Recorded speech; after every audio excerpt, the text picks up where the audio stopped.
Hi everyone, welcome to 2023, and I hope you had a lovely Christmas and a New Year. First of all, I'd just like to mention that past a year we took a journey where we talked about mental health, and I had conversations with our clients and some of our colleagues. I hope that has been useful in some shape or form. However, this year I would like to concentrate on children's mental health. So I've been fortunate enough to work with Wycombe Abbey School, and they have given me access to 3 experts. And today I am with one, Joseph, who is a music teacher at Wycombe Abbey School. Joseph, first of all, thank you very much for giving me the time. If you don't mind, I will get straight into it. When it comes to children's mental health, from your experience, how does music helps? Sure, yeah, music is just one of those subjects that children come and experience by doing.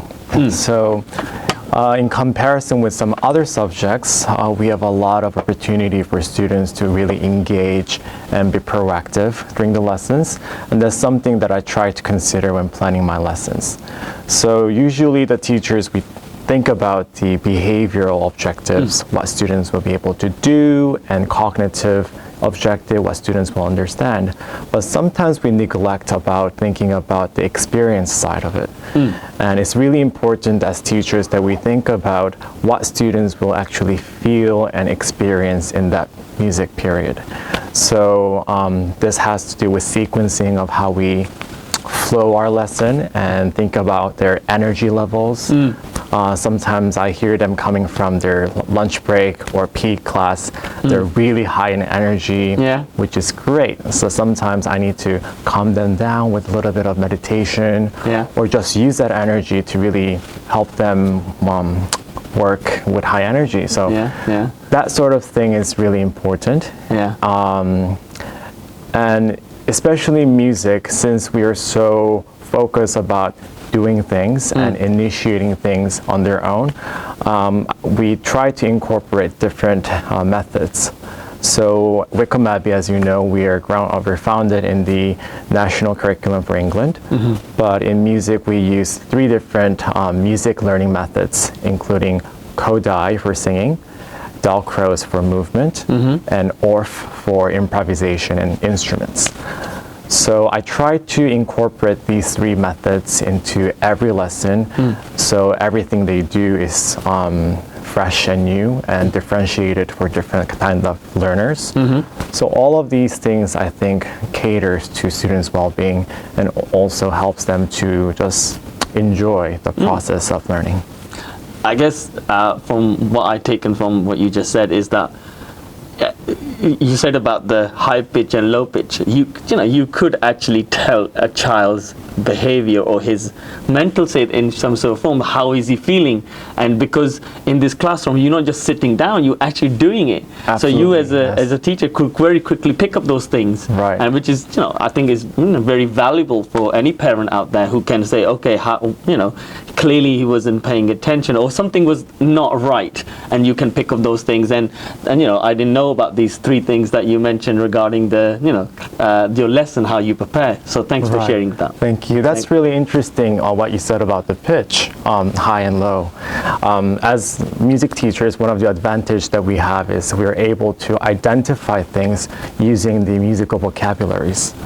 So I think about tempo, the speed of doing things, their tempo, my tempo, as well as dynamics, the loudness, softness, and the pitch, high and low, and articulation. All of these things are enabling us to understand ourselves better and to understand each other better and to communicate better. So that's one of the things that I love about music. Thank you. Thank you for sharing that. So if you see a child suffering for any sort of mental health conditions, how can music can support him or her through this journey? Yeah, so I would say music covers, the great thing about music is that it covers the whole person. It's never only about one thing, like listening, moving, they're all interrelated. So I have this banner up outside the door which says body, mind, heart, and spirit. And I share this to my choir to think about all of these things because they have to understand themselves through body mapping. When we talk about singing, it's not something that you can control and manipulate. They need to think about it. They have to be mentally ready. They have to be open to being vulnerable. So their mind, their heart, their spirit, all of that is interrelated. It works together to create a holistic person, holistic musician. So we talk about these things openly, and it's really important approach that I have when I'm working with students, that I try to understand where they are. And another great thing of being a music teacher is that I have a lot of time outside the classroom to get to know students. So during school events, productions, and ceremonies, I work with them in different settings. So this really helps me to understand who they are, get to know them better. And this allows me to bring this when I come back to classroom.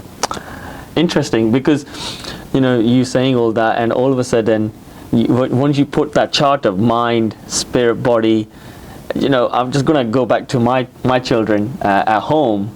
It seems to be when the music comes out, they are a little bit vulnerable, and they're like flying, they're dancing, they're singing, so they are vulnerable. And it's like, it's that time they kind of just forget, 2 minutes ago they were angry, they were happy, but right now at that moment in time with music, the vibrations seems to be, they're kind of enjoying themselves. So it seems like quite, the body, mind, and all that heart is there concentrating. So all of a sudden you're kind of forgetting what happened before and after. Exactly. So, yeah, very interesting. Yeah, that's a really important point. When they come to rehearsals, I always ask them to kindly just turn off the things that are happening outside the room and really focus about the group and your own voice, as well as listening to.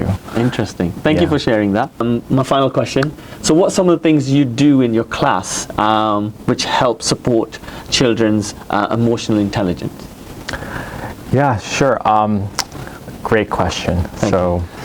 Yes, we talked about identifying feelings and the things through vocabularies before. And one of the things that we do at Wycombe Abbey is we use zone sub-regulations. And as you can see, 4 clear colors.